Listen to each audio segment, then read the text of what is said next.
Hey, everybody, welcome to the show. I'm Johnny Kane with Sportscaster.com, and this is Open Mic. It is Wednesday, May the 21st. I hope you've had a good week. I've had a great week.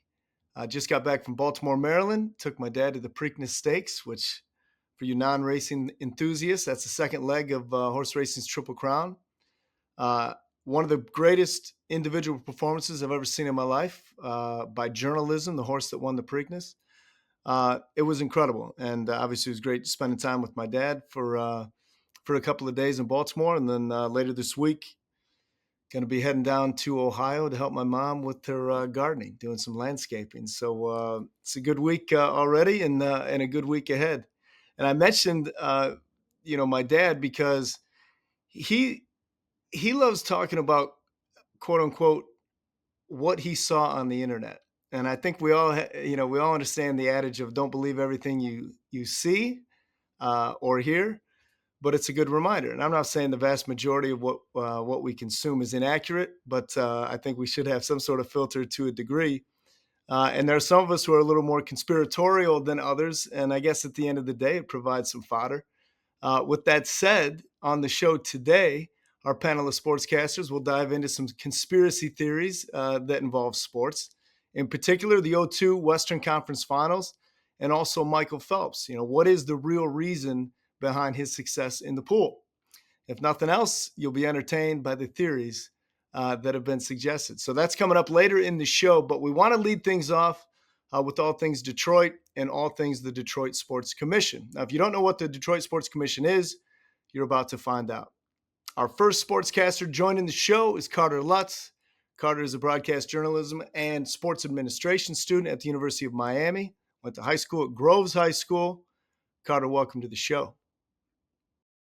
Johnny, it's an absolute pleasure to be on with you. And usually I have my running mate Cooper Schoenberg on with me, and we were able to dive into those conspiracies, and we'll definitely get into that later. But on my side of things, interviewed Mr. Dobek, Marty Dobek from the Detroit Sports Commission, and he was great. He had a lot of great things to say. I'm excited for the people to learn more about what he does with the Detroit Sports Commission. And that, of course, is a big reason and a big organization that has been spearheading the attack, to bringing Detroit sports back to the promised land, you could say. They, are in charge of bringing the Final Four here in a couple of years. The NFL draft was hosted here last spring, and they got their foot on the gas and they just keep going with it, whether it's big time events or lower end and local community stuff going on. They got a lot going on, and it was fun to hear from them. They want to get involved with Sportscaster and what we're all about. So it was a good interview.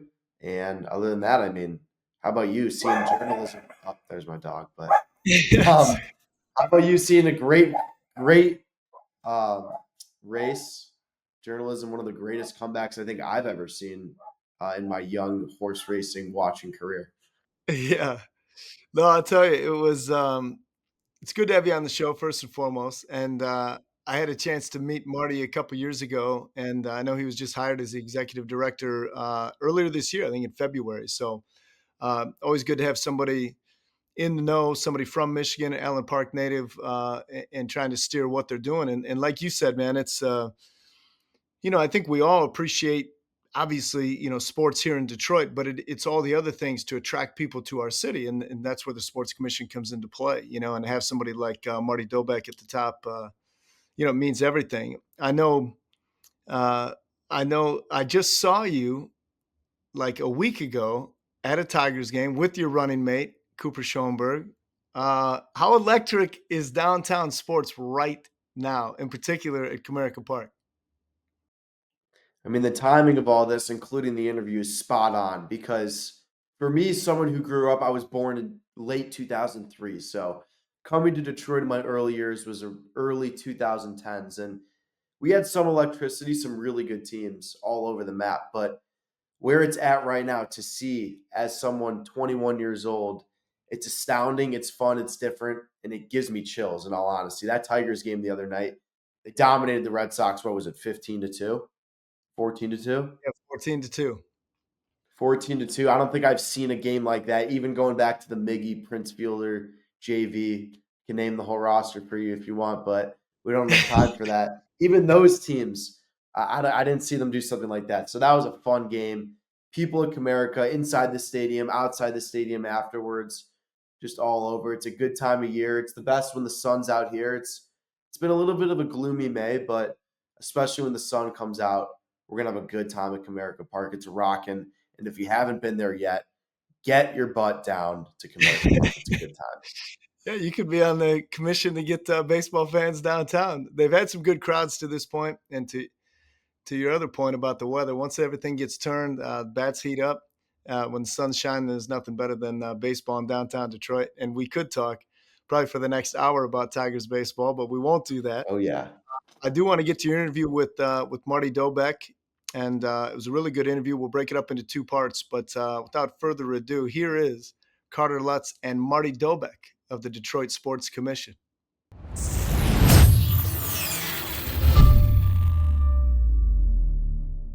We now welcome on a very, very special guest to Sportscaster.com, a man who has spearheaded the approach to bringing Detroit back up on top of the sports hierarchy, the executive director of the Detroit Sports Commission, Marty Dobek.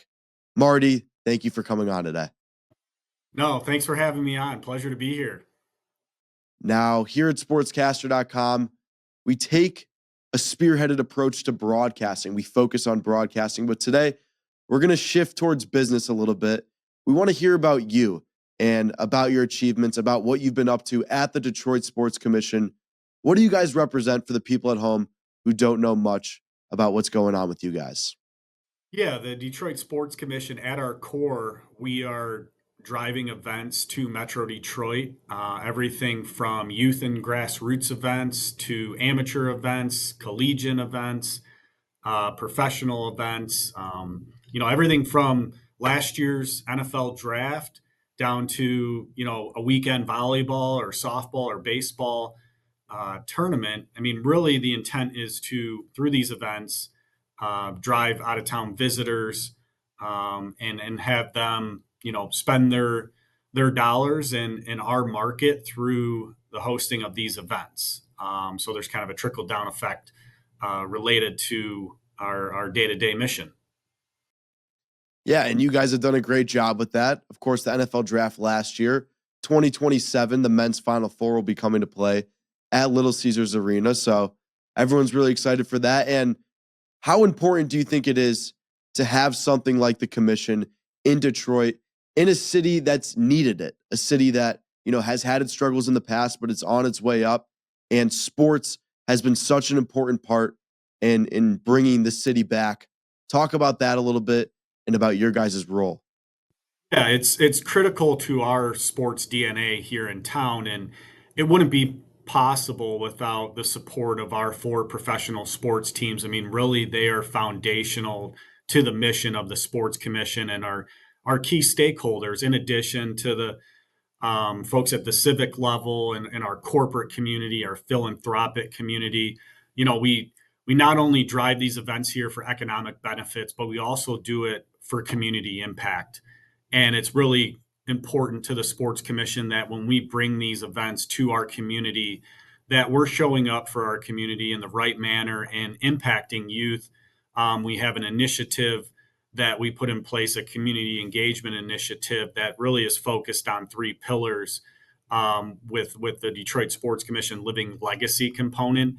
And it's really charged with advancing youth literacy and advancing youth sports and getting kids more active, but also really focused on opening up pathways for girls in sports. In addition, with these events, there's an opportunity to really benefit our local businesses and specifically our minority and diverse owned businesses. So supplier diversity is pillar 2 of that program, and pillar 3 of that program is our programming and events. And really, that's our grassroots effort to get people excited and educate them about, maybe these major events, but also some mid-major events that are coming into our community, and really making sure that our residents of the city and the region are feeling like they are a part of this event at the end of the day. So, it really is just fulfilling, organization to be a part of, and we're really part of the trajectory or the increased trajectory of our city, and really, some bright things are on the horizon and great momentum in our destination right now.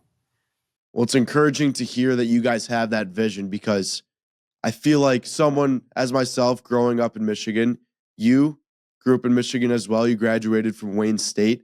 And for me, I go to the University of Miami, but I'm supporting Detroit sports as much as I can. I'm wearing my English D to class, seeing who else is out there, talking to them. Got to represent. And the connection with the community and the sports is so strong in Detroit. I mean, you see the Tigers, the way they're playing right now. People are headed downtown. They want to go watch them play. The restaurants see a bump from that. The stores see a bump from that. And it all correlates together. So it's interesting to hear from your perspective. Yeah, sports unites like no other, and especially in our country. And it's a really great moment in Detroit sports right now. It feels like for all of our teams, the rebuild is behind, and it's kind of onward and having that mentality. And it really kicked off, with the success of the Lions, and then the Tigers got a part of it, played a part, and the Pistons with their playoff run, and really took the Knicks to the brink there. And it's nice to see the Knicks are having success in the Eastern Conference semifinals, and we obviously wish it was the Pistons, but it goes back to what I said at the beginning. Like the professional sports teams are foundational to the sports commission, and not only and it's not their success that really drives the sports commission's success. It helps, but it's important that they're at the table with the sports commission when we are laying down our strategy and we're pursuing events that make sense for our community. So it's important to have Rod Wood and Arn Tellum and Ryan Gustafson, that represent the four major sports teams in our community. And we can't thank them enough for their support over the years, especially Rod and Arn, who've really, since we formed an advisory committee that supports our mission in 2017, they've been a part of our success of hosting events. And it's like I said, it was 2017, and we've hosted a slate of NCAA championships, from men's hoops to the wrestling championships. We had WWE SummerSlam in 23 and the draft in 24. And, just a month before we had the draft, we had the Sweet 16 and Elite Eight. So, and the future is bright too. You mentioned the Final Four coming up in 27, another platform that, we're going to be able to talk about Detroit and all the success that's taking place here and all the momentum. And, the year after the Final Four in 28, we have Big Ten women's basketball tournament. We have another Elite Eight a Sweet 16 Elite Eight in men's hoops coming back to Little Caesars Arena. And, we're working on, events all the way out till next decade and, 2032. And, the foundation of the sports teams and really supporting our mission, it's important that everybody's aligned and is being collaborative with these opportunities that are in front of us. I'm sure everyone's on the same page, and you have to be with the turnaround that you guys have had. What are the conversations like? What's kind of the mindset going forward with, guys like Rod Wood, but also people like yourself? I know you had a lot of experience at the front of it. You were the personal liaison for the NFL during that draft experience, and you were at the top of that project. So, how do you kind of keep the foot on the gas, you might say, for the city and continue on the road that you guys are going down? No, our stakeholders are all in. They're in it for our community.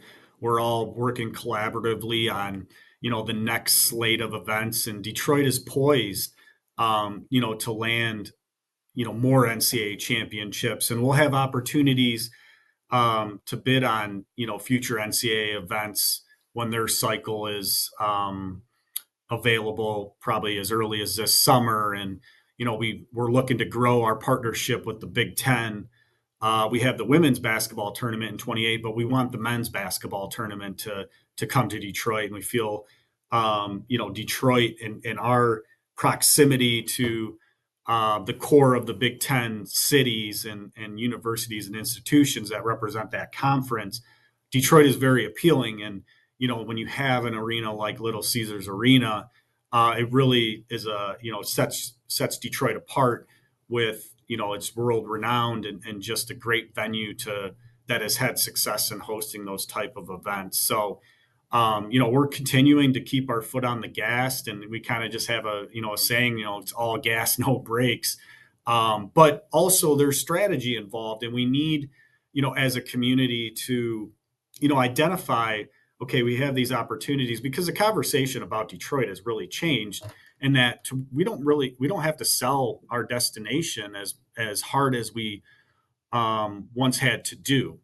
And it really is just a matter of us coming together to figure out what opportunities are out there, what makes the most sense, and in timing, of course, in the year that we host certain events. So it's just core to our success and our future. Yeah, the strategy is interesting to hear about because, as you mentioned with timing, it's all about timing right now. With the teams, you mentioned it, rebuilding, starting to retool at the same time. And for me, I'm 21 years old. I've been itching for it. And, you get the draft here, you get the Final Four here, and then the teams are playing better. So it's all happening at the right time. It's good to see. I know you don't have a lot of time left yourself. So we'll wrap it up with one more question. I'm really interested to hear. It's a little more personal towards yourself.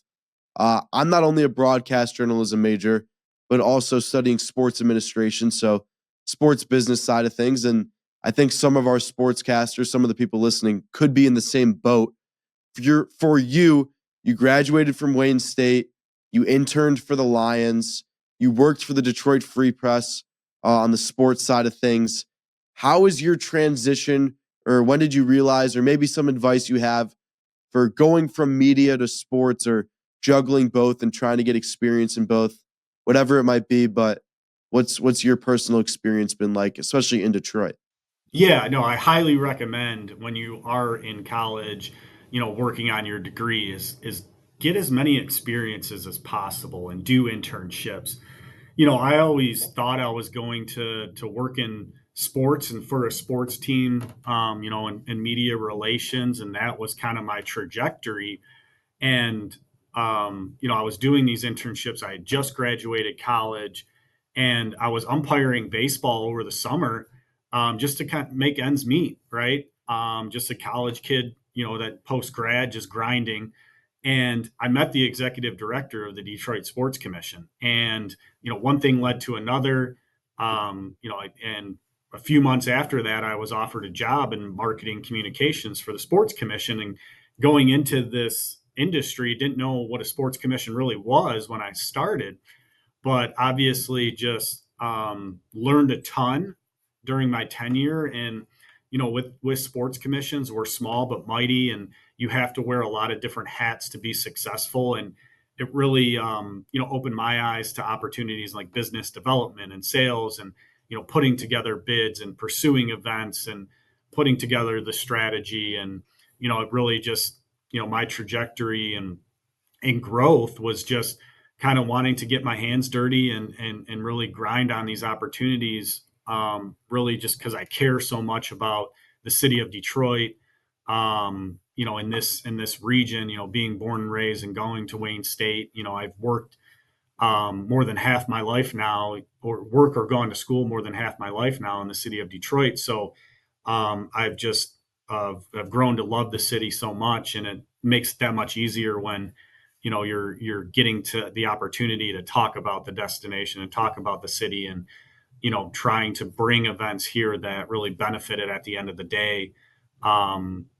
Is and I just kind of go back to the importance of just trying different things, not only in the broadcast space or journalism space, but in public relations, in marketing, just to really, you can be attached to sports through it all. Yeah, the city thrives on passion. And I think that's what you're kind of getting at, and you can hear it in your voice. And all of us in Detroit, we love the team, we love the city, but you got to put pen to paper, and that's what you guys are doing. Bringing awareness Scream it from the rooftops. Detroit sports is back. The city is back, and a big thanks is because of the Detroit Sports Commission. Marty, thank you for coming on to the show. I'm sure a lot of people took that advice at the end there and really took it to heart. We appreciate you, and good luck going forward. Appreciate you guys too. Thanks for having me on. It was awesome. Two good guys right there, Carter Lutz and Marty Dobek. Lot to look forward to on the horizon in our city. And what a time to be a Detroit sports fan, you know? All good things coming our way. When we come back, not we, I'm going to step aside and, like you, let the students take control for our next segment. Heaven help us all. The subject of sports conspiracy theories. That's next on Open Mic. Don't go anywhere.